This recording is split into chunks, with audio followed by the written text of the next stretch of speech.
నమస్కారం G news కి స్వాగతం. నేను మీ ప్రియ. ఈ రోజు వార్తల్లో విశేషాలు. ఏపీఎస్ఆర్టీసీని బలోపేతం చేయడమే కూటమి ప్రభుత్వ లక్ష్యమని శ్రీకాకుళం ఎమ్మెల్యే గొండు శంకర్ అన్నారు. శ్రీకాకుళం నగరంలోని ఆర్టీసీ కాంప్లెక్స్లో మంగళవారం 3 నూతన బస్సులను జెండా ఊపి ఎమ్మెల్యే గొండు శంకర్ ప్రారంభించారు. ఈ సందర్భంగా ఆయన మాట్లాడుతూ ప్రయాణికుల సౌకర్యార్థం శ్రీకాకుళం నుంచి విజయవాడకు, విజయనగరం నుంచి 2 ఎక్స్ప్రెస్ బస్సులను ప్రారంభించామని తెలిపారు. ఆర్టీసీ పరిరక్షణతో పాటు సిబ్బంది, కార్మికుల సంక్షేమం ఎన్డీఏ కూటమి ప్రభుత్వం మొదటి ప్రాధాన్యత లక్ష్యమని తెలిపారు. ప్రభుత్వం ఏర్పడిన 2 నెలల్లోపే ప్రయాణికుల సౌకర్యార్థం రాష్ట్ర వ్యాప్తంగా నూతన బస్సులను ప్రారంభిస్తున్నట్లు వివరించారు. మహిళలకు ఉచిత బస్సు ప్రయాణ సౌకర్యార్థంపై కూడిన ప్రభుత్వం విధి విధానాలను రూపొందిస్తోందని, త్వరలో మహిళలకు ఉచితంగా ప్రయాణ అవకాశం కల్పిస్తామని తెలిపారు. అనంతరం ఆర్టీసీ కాంప్లెక్స్లోని సమస్యలపై అధికారులతో సమీక్షించారు. గతంలో ఆర్టీసీ కాంప్లెక్స్లో పర్యటించడం జరిగిందని, వర్షం వస్తే ఈ ప్రాంతమంతా చెరువులను తలపిస్తుందని తెలిపారు. ఆర్టీసీ కాంప్లెక్స్లోని సమస్యలను మంత్రి అచ్చెన్నాయుడు దృష్టికి తీసుకెళ్లి త్వరలోనే పరిష్కార మార్గం చూపుతామన్నారు. అలాగే ప్రయాణికులకు మెరుగైన సౌకర్యాలు అందిస్తామని చెప్పారు. ఈ కార్యక్రమంలో డిపో మేనేజర్లు, ఆర్టీసీ సిబ్బంది, టీడీపీ నాయకులు పాల్గొన్నారు. అలాగే ప్రజలకు సౌకర్యార్థం రాష్ట్ర వ్యాప్తంగా ఆర్టీసీకి ప్రభుత్వం కొత్త బస్సులు ఇస్తున్న సందర్భంలో మన జిల్లాకి 4 ఇవ్వడం జరిగింది. అందులో 3 శ్రీకాకుళం D1, D2కి ఇవ్వడం జరిగింది. ఒకటి విజయవాడ సూపర్ లగ్జరీ బస్సు ఒకటి. అలా ఇది ఆర్టీసీ స్వయంగా ప్రభుత్వం కొనుగోలు చేసినటువంటిది. 2 కొత్త బస్సులు హయ్యరు విజయనగరం కోసం తీసుకోవడం జరిగింది. ఇది ప్రయాణికులకు సౌకర్యార్థం మంత్రి గారు, రాష్ట్ర రవాణా శాఖ మంత్రి గారు ముఖ్యమంత్రి ఆదేశాల మేరకు తక్షణ చర్యలు తీసుకొని ఇవి ఏర్పాటు చేయడం జరిగింది. దీనివల్ల ప్రజలకు చాలా ఉపయోగం జరుగుతుంది కనుక ఈ సౌకర్యాన్ని ప్రజలందరూ ఉపయోగించుకోవాల్సిందిగా కోరుకుంటూ, అలాగే ఇంకా దీన్ని మున్ముందు ఇంకా మరింత ప్రజలకు చేరువ దిశగా ఆర్టీసీని బలోపేతం చేసి ముందుకు తీసుకెళ్లడం ధ్యేయంగా ప్రభుత్వం యొక్క లక్ష్యమని సందర్భంగా తెలియజేసుకుంటూ అందరికీ నమస్కారం. ఆగస్టు 15 నుంచి శ్రీకాకుళం జిల్లాలో గ్రామ స్థాయిలో క్యాన్సర్ వ్యాధి నిర్ధారణ పరీక్షలు నిర్వహిస్తామని శ్రీకాకుళం జిల్లా వైద్య ఆరోగ్య శాఖ అధికారి డాక్టర్ బొడ్డేపల్లి మీనాక్షి తెలిపారు. మంగళవారం శ్రీకాకుళం జిల్లాలో వైద్య ఆరోగ్య శాఖ కార్యాలయంలో ఆమె మీడియాతో మాట్లాడుతూ మారుతున్న ఆహారపు అలవాట్ల కారణంగా అధిక సంఖ్యలో క్యాన్సర్ వ్యాధి వ్యాపిస్తుందని అన్నారు. వ్యవసాయ రంగానికి సంబంధించి రైతులు అధిక దిగుబడులు సాధించుకోవాలనే తపనతో పురుగుల మందులు ఎక్కువగా వాడుతున్నారని, దీని కారణంగా కూడా క్యాన్సర్ సోకుతుందని అన్నారు. కేంద్ర రాష్ట్ర ప్రభుత్వాలు క్యాన్సర్ వ్యాధి నిర్ధారణకు పెద్ద ఎత్తున కార్యక్రమాలు అమలు చేస్తున్నాయని అన్నారు. క్యాన్సర్ స్క్రీనింగ్పై నెల రోజుల నుంచి శ్రీకాకుళం జిల్లాలోనే శిక్షణ ఇచ్చారని అన్నారు. హోమీ బాబా క్యాన్సర్ హాస్పిటల్ పర్యవేక్షణలో గత నెల 13వ తేదీ నుంచి శ్రీకాకుళంలోని గవర్నమెంట్ మెడికల్ కాలేజీ మరియు టెక్కలి జిల్లా ఆసుపత్రిలో ఈ క్యాన్సర్ ట్రైనింగ్పై శిక్షణ ఇచ్చారు.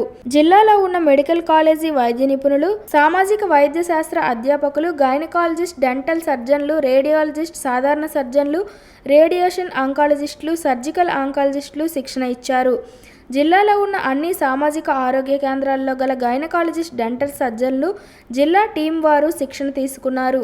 ఈ శిక్షణ కార్యక్రమం యొక్క ముఖ్య ఉద్దేశం ముందుగానే క్యాన్సర్ లక్షణాలను గుర్తించి వారికి సరైన సమయంలో వైద్యం అందజేసి క్యాన్సర్ను ఆపేందుకు సహాయపడేందుకు అని ఆమె స్పష్టం చేశారు. జిల్లాలో ఉన్న 151 మంది వైద్యులకు, వివిధ పారామెడికల్ సిబ్బంది, సుమారు 600 మందికి క్యాన్సర్ వ్యాధి గుర్తింపు ఎట్లా అన్న దానిపై శిక్షణ ఇచ్చారని డాక్టర్ మీనాక్షి తెలిపారు. సేవలో భాగమవ్వడం ఆనందంగా ఉందని, అందులోనూ నిస్సహాయ క్యాన్సర్ బాధిత కుటుంబానికి అండగా నిలవడం సంతోషంగా ఉందని శ్రీకాకుళం జిల్లా కోటబొమ్మాలి అగ్నిమాపక కార్యాలయంలో విధులు నిర్వహిస్తున్న రావాడ ఉమామహేశ్వరరావు అన్నారు. స్థానిక పిఎన్ కాలనీలో నివాసం ఉంటున్న జె లక్ష్మణరావు గత కొంతకాలంగా లివర్కు సంబంధించిన క్యాన్సర్తో బాధపడుతున్నారని, భార్య కూడా వికలాంగురాలని, 2 చిన్నపిల్లలతో జీవితాన్ని నెట్టుకొస్తున్నారన్నారు. ఈ విషయం కాస్త Srikakulam emergency blood service founder Nandi Umashankar ద్వారా తెలుసుకున్నారని, ఎమర్జెన్సీ బ్లడ్ సర్వీస్ సేవలు అమూల్యమైనవని, ఇందులో భాగంగా ఈరోజు బాధిత కుటుంబానికి నా వంతు తక్షణ సాయంగా 3 నెలలకు సరిపడే నిత్యావసర సరుకులను అందజేశామని, బాధితుని పిల్లల చదువుకు కూడా అండగా ఉంటానని కుటుంబ సభ్యులకు భరోసానిచ్చారు. Mother's love foundation founder Supraja మాట్లాడుతూ, బాధిత కుటుంబానికి పెద్ద దిక్కు లక్ష్మణరావు అని, ఇప్పుడు 2 ఆడపిల్లలతో కుటుంబ పోషణ కష్టతరమని, అగ్నిమాపక ఉద్యోగి రావడ ఉమామహేశ్వరరావుని స్ఫూర్తిగా తీసుకొని దాతలు ముందుకు వచ్చి ఈ చిన్నారుల కుటుంబాన్ని ఆదుకోవాలన్నారు.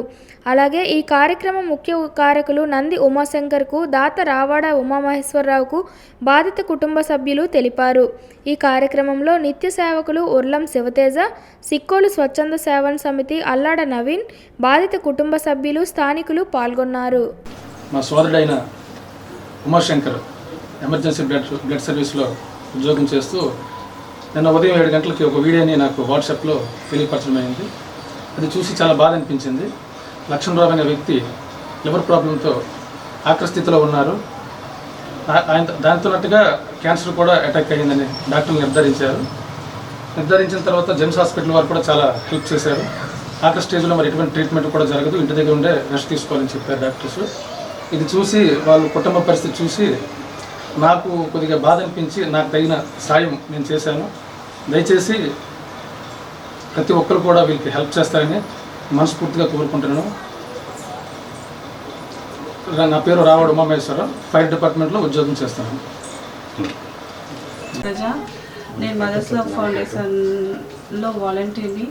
అండ్ ఎమర్జెన్సీ బ్లడ్ సర్వీస్ ద్వారా ఉమా ద్వారా నాకు ఈ ప్రాబ్లం తెలిసింది.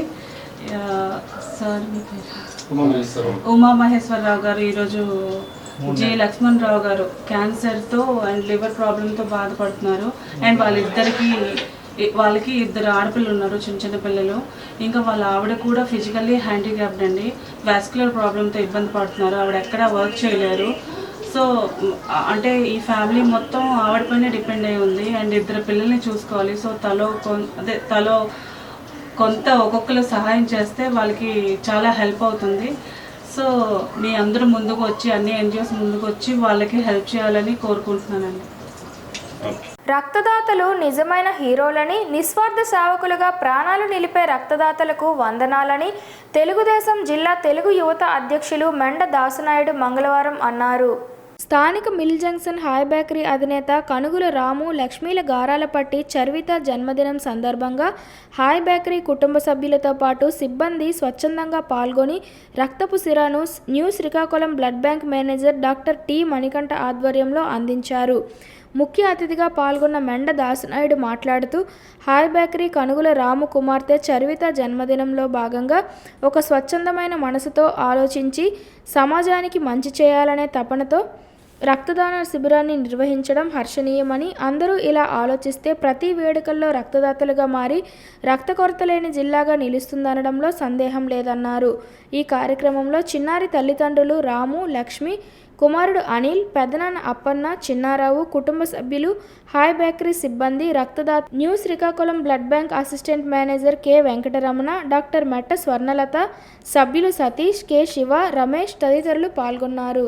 గౌరవ ఆంధ్రప్రదేశ్ రాష్ట్ర న్యాయ సేవాధికార సంస్థ వారి ఆదేశాల మేరకు జిల్లా ప్రధాన న్యాయమూర్తి, జిల్లా న్యాయశాఖ అధికారి సంస్థ వారి ఆదేశానుసారం సీనియర్ సివిల్ జడ్జి కార్యదర్శి, జిల్లా న్యాయశాఖ అధికారి సంస్థ ఆర్ సన్యాసి నాయుడు స్థానిక మహిళా జూనియర్ కళాశాలలో న్యాయ విజ్ఞాన సదస్సు ఏర్పాటు చేశారు.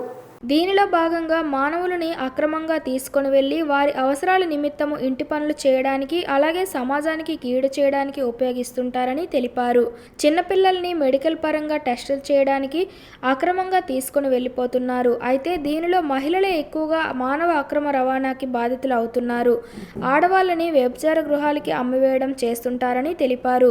అయితే ఇలాంటి వారి కోసం ప్రభుత్వం నుండి వారి యొక్క పరిస్థితి మెరుగు అయ్యేంత వరకు ప్రభుత్వం చర్యలు చేపడుతుందని తెలిపారు. ర్యాగింగ్ చట్టరీత్యా నేరం, ర్యాగింగ్ చేసిన వారికి కఠిన చర్యలు చట్టంలో పేర్కొని ఉన్నాయని, అలాగే కొన్నిసార్లు జైలు శిక్ష కూడా వేసే అవకాశం ఉందని తెలిపారు. ఈ కార్యక్రమంలో భాగంగా జి ఇందిరాప్రసాద్, అడ్వకేట్ శ్రీమతి కృష్ణవేణి, ప్రిన్సిపల్ పాల్గొన్నారు. మహిళలే అక్రమ రవాణాకి గురిపడినాడు 50%. అంటే 100లో 50 మంది మహిళలే. పిల్లలు 30%, మిగతా పురుషులు 20% ఓవరాల్గా తీసుకుంటే. ఎక్కువగా ఈ మహిళలే అక్రమ రవాణా కాబడ్డం గల కారణం ఏంటంటే మధ్య ప్రాచ్యంలో ఉన్న దేశాల్లోకి ఫిలిప్పైన్ కంట్రీకి ఎక్కువగా బెంగాల్ బార్డర్ ద్వారా మన కంట్రీ నుంచి నేపాల్ బార్డర్ ద్వారా పై దేశాలకు తీసుకుపోతూ ఉంటారు. ఎక్కువగా ఈ వ్యభిచార వృత్తిలోకి నెట్టబడ్డారు.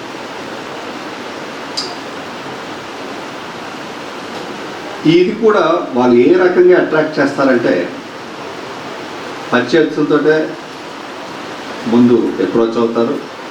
ఆ పరిచయస్తులు కూడా ఏమంటారంటే వాళ్ళు అంతకుముందు ఆ రకమైన వృత్తిలో ఉండాలనే ఉండాలా, లేకపోతే డబ్బుకి ఆశపడైనా ఉండాలి. ఈ రెండే. వాళ్ళు ఏం చేస్తారంటే ఈ పిల్లల్ని కానీ ఆడవారిని కానీ అట్రాక్ట్ చేయడం కోసం వీళ్ళకి కావలసిన మంచి బట్టలు కొనిపెట్టడం, సినిమాలు తీసుకుపోవడం, వీళ్ళకి ఏమైనా ప్రతి మనిషికి కొన్ని కోరికలు ఉంటాయి కదా, ఆ కోరికల్ని ఆసరాగా తీసుకొని వాళ్ళు దాన్ని ఫుల్ఫిల్ చేయడం కోసం డబ్బిస్తూ మిమ్మల్ని నమ్మకస్తులుగా తయారు చేసుకుంటారు. ఫస్ట్ నమ్ముతారు. మీరు ఎట్టి పరిస్థితుల్లో ఇంట్లో అమ్మా నాన్ననైతేనే నమ్మడం కానీ వాళ్ళు నమ్మేస్తాం. వాళ్ళు దాన్ని అడ్వాంటేజ్గా తీసుకొని మనల్ని ముందు ఇల్లు దాటిస్తారు. తద్వారా గ్రామం, జిల్లా, రాష్ట్రం, దేశం కూడా దాటిపోతాం. ఈ దాటిపోయిన తర్వాత అక్కడికి వెళ్ళిన తర్వాత మనకు గుర్తు వస్తుంది అమ్మ నాన్న. పేదల ఆకలి తీర్చేందుకు అన్నా క్యాంటీన్లను ముఖ్యమంత్రి చంద్రబాబు నాయుడు ప్రారంభించారని, ఇది ఆయన మానస పుత్రిక అని శ్రీకాకుళం ఎమ్మెల్యే గొండు శంకర్ అన్నారు. నగరంలోని 7 రోడ్ల కూడలి, పాత బస్టాండ్ ప్రాంతాలలో నిర్మిస్తున్న అన్నా క్యాంటీన్ పనులను మంగళవారం ఆయన పరిశీలించారు. ఈ సందర్భంగా 7 రోడ్ల కూడలిలో ఆయన ప్రారంభించిన అన్నా క్యాంటీన్లో పేదలకు ఆయన స్వయంగా భోజనాలను వడ్డించారు. ఎమ్మెల్యే గొండు శంకర్ ప్రారంభించిన అన్నా క్యాంటీన్ మంగళవారం నాటికి 467వ రోజుకి చేరుకుంది. ఈ సందర్భంగా ఎమ్మెల్యే శంకర్ మాట్లాడుతూ, పేదలకు కడుపు నిండా అన్నం పెట్టడమే లక్ష్యంగా అన్నా క్యాంటీన్ను ప్రారంభించామన్నారు. టీడీపీ హయాంలో అన్నా క్యాంటీన్ను ఏర్పాటు చేసి 5 రూపాయలకే నిరుపేదలకు, కూలీలకు భోజనం అందించగా, ఆ తర్వాత అధికారంలోకి వచ్చిన వైసీపీ దీనిని రద్దు చేసి పేదల ఉసురు పోసుకుందన్నారు.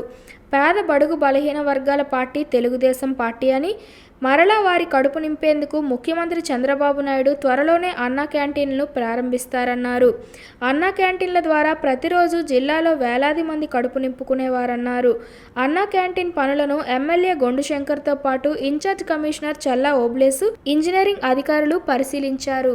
స్వాతంత్ర దినోత్సవం సందర్భంగా రాష్ట్రంలో 100 అన్నా క్యాంటీన్లు పునఃప్రారంభం మొదటి విడతగా చేస్తున్నారు. దాంట్లో శ్రీకాకుళంలో గతంలో ఉన్నటువంటి ఓల్డ్ బస్ స్టాండ్ దగ్గర, 7 రోడ్ దగ్గర ఉన్నటువంటి 2 అన్నా క్యాంటీన్ని మళ్ళీ పునఃప్రారంభిస్తూ ఆదేశాలు ఇవ్వడం జరిగింది. దీనికి యుద్ధ ప్రాతిపదికన ఇక్కడ 2 క్యాంటీన్లకి నిర్మాణం చేపట్టడం జరుగుతుంది. ఓల్డ్ బస్ స్టాండ్ దగ్గర ఆల్రెడీ 90% పనులు కంప్లీట్ అయిపోయాయి. అలాగే 7 రోడ్ జంక్షన్ దగ్గర 70% పనులు కంప్లీట్ అయ్యాయి. వారం 10 రోజుల్లో మొత్తం పూర్తి చేసుకోవడం జరుగుతుంది. అంతవరకు నేను గత 23 ఏప్రిల్ 20న చంద్రబాబు నాయుడు గారి బర్త్డే సందర్భంగా మేము అన్నా క్యాంటీన్ స్టార్ట్ చేసి ఈ రోజుకి కంటిన్యూస్గా 467వ రోజు పూర్తి చేసుకున్నాం. మేము ఆ రోజే చెప్పడం జరిగింది, మళ్ళీ మా ప్రభుత్వం వస్తుంది, మళ్ళీ చంద్రబాబు నాయుడు గారు ముఖ్యమంత్రి అవుతారు, ఆయన మానస పుత్రిక అయినటువంటి అన్నా క్యాంటీన్ని మళ్ళీ పునఃప్రారంభిస్తామని చెప్పడం జరిగింది. అదే మాట మీద ఉంటూ ఈరోజు మళ్ళీ రేపు ఆగస్టు 15న మేము అన్నా క్యాంటీన్లు ఇక్కడ స్టార్ట్ చేయబోతున్నాం అని చెప్పడానికి మేము చాలా ఆనందిస్తున్నాం. దీన్ని ప్రజలందరూ కూడా జిల్లా హెడ్ క్వార్టర్ సందర్భంగా జిల్లా నలుమూలల నుండి వస్తారు కనుక ప్రజలందరూ దీన్ని వినియోగించుకోవాల్సిందిగా కోరుకుంటూ, అలాగే మొన్న ఢిల్లీ పర్యటనలో రాష్ట్ర మున్సిపల్ మంత్రి గారు నారాయణ గారికి కేంద్ర మంత్రి వర్యులు రామ్మోహన్ నాయుడు గారు ప్రత్యేక హోదా విభజన హామీలు ప్రస్తావన లేని రాష్ట్రానికి తీవ్ర అన్యాయం చేసిన కేంద్ర బడ్జెట్ను వ్యతిరేకించాలని సిపిఎం పార్టీ జిల్లా కార్యదర్శి డి గోవిందరావు, కార్యదర్శి వర్గ సభ్యులు బి కృష్ణమూర్తి పిలుపునిచ్చారు. మంగళవారం స్థానిక అంబేద్కర్ జంక్షన్ వద్ద సిపిఎం పార్టీ ఆధ్వర్యంలో కేంద్ర బడ్జెట్కి వ్యతిరేకంగా నిరసన చేపట్టారు. అనంతరం బడ్జెట్ పత్రాలను దగ్ధం చేయడానికి ప్రయత్నించగా పోలీసులు అడ్డుకున్నారు. ఈ సందర్భంగా వారు మాట్లాడుతూ ఈ బడ్జెట్ కార్పొరేట్ ప్రయోజనాలు కాపాడే బడ్జెట్ అని వారు విమర్శించారు. బీజేపీ ప్రజలపై భారాలు, కార్పొరేటర్లకు వరాలు ఇచ్చే బడ్జెట్ అని విమర్శించారు. కేంద్ర ప్రభుత్వ బడ్జెట్ ఆంధ్రప్రదేశ్ ప్రజలకు తీవ్ర నిరాశ కలిగించింది. మాటలు ఘనం, చేతలు శూన్యం అన్నట్లు ఉంది బడ్జెట్. ఎన్నికల అనంతరం ఆంధ్రప్రదేశ్కి ఇప్పుడైనా న్యాయం జరుగుతుందని, భారీగా నిధులు వస్తాయని, విభజన చట్టంలోని అన్ని అంశాలలో అమలుకు నిధులు కేటాయిస్తారని ఆశించిన ప్రజలకు నిరాశ ఎదురైంది. పైగా సంక్షోభంలో ఉన్న విశాఖ ఉక్కును ఆదుకోకపోగా గత సంవత్సరం కన్నా 63 కోట్లు తగ్గించారు. విశాఖ పోర్టుకు 125 కోట్లు కోతబడింది. రాష్ట్రం పట్ల బీజేపీ సవతి తల్లి ప్రేమకు ఇది నిదర్శనం. మన రాష్ట్రం నుండి ఎంపీగా ఎన్నికైన ఉక్కు గనుల శాఖ సహాయక మంత్రి శ్రీనివాస్ వర్మ గారు దీనికి సమాధానం చెప్పాలని సిపిఎం పార్టీ డిమాండ్ చేస్తోంది. ఆర్థిక మంత్రి ప్రసంగంలో ఆంధ్రప్రదేశ్ పేరు పలుసార్లు ప్రస్తావించారు. కానీ నిధుల కేటాయింపులో నిరాశ కలిగించింది. చెప్పిన మాటల్లో కూడా స్పష్టత లేదు. ఉద్దేశపూర్వకంగానే రాష్ట్ర ప్రజల్ని మోసగించడానికి కేంద్రం ప్రయత్నించింది. ఈ నిరసన కార్యక్రమంలో సిపిఎం పార్టీ నాయకులు G Simhachalam, K Nagamani, P Prasadarao, P Tejeswararao, G Eswaramma, A Lakshmi, K Mohan Rao, Kothakota Apparao, P Chandrarao, N V Ramana, K Soraiah, M Govardhan Rao, R Prakash తదితరులు పాల్గొన్నారు. ప్రత్యేక హోదా విభజన హామీలు ప్రస్తావన లేని రాష్ట్రానికి తీవ్ర ద్రోహం చేసిన కేంద్ర బడ్జెట్ ని వ్యతిరేకిస్తూ ఈరోజు బడ్జెట్ పత్రాలు దగ్ధం చేస్తే ఈరోజు పోలీసులు అడ్డుకున్నారు. ఎట్లాంటి అడ్డుకున్నా సరే ఉద్యమాలు ఆపలేరు. ఉద్యమాలు ముందు చేస్తామని సరే ఎత్తున చేస్తాం. ఇవాళ బీజేపీ ప్రభుత్వం రాష్ట్రాల హక్కులను కాలు రాస్తుంది. రాష్ట్రాలపై తీవ్రమైన వివక్ష చూపుతుంది. అందులో భాగంగా ఈరోజు ఆంధ్రప్రదేశ్ కూడా అనేకమైన వస్తాయని ఆశించిన ప్రజానికి ఇవాళ నిరాశ కలిగింది. ఇవాళ రాజధాని నిర్మాణం కోసం గ్రాంట్గా ఇవ్వాల్సింది పోయి ఇవాళ అప్పులుగా ఇస్తామని చెప్తుంది. అంతేకాకుండా ప్రత్యేక హోదా ప్రస్తావించలేదు, విభజన హామీలు అమలు చేయలేదు. అదేవిధంగా వెనుకబడిన ఉత్తరాంధ్రానికి సంబంధించి కానీ, రాయలసీమకు సంబంధించి కానీ, బంధాలకండ ప్రాజెక్టు ఇది కూడా ఇంకా పరిస్థితి లేదు. అందుకోసం ఈ ప్రాజెక్టు కార్పొరేట్లకు మేలు చేసేది, ప్రజల మీద భారాలు వేసేది. ఈ బడ్జెట్ వ్యతిరేకంగా భవిష్యత్తులో ఉధృత పోరాటం చేస్తామని చెప్పి వార్తలు సమాప్తం. మళ్ళీ తర్వాత బులెటిన్లో కలుసుకుందాం. నమస్కారం.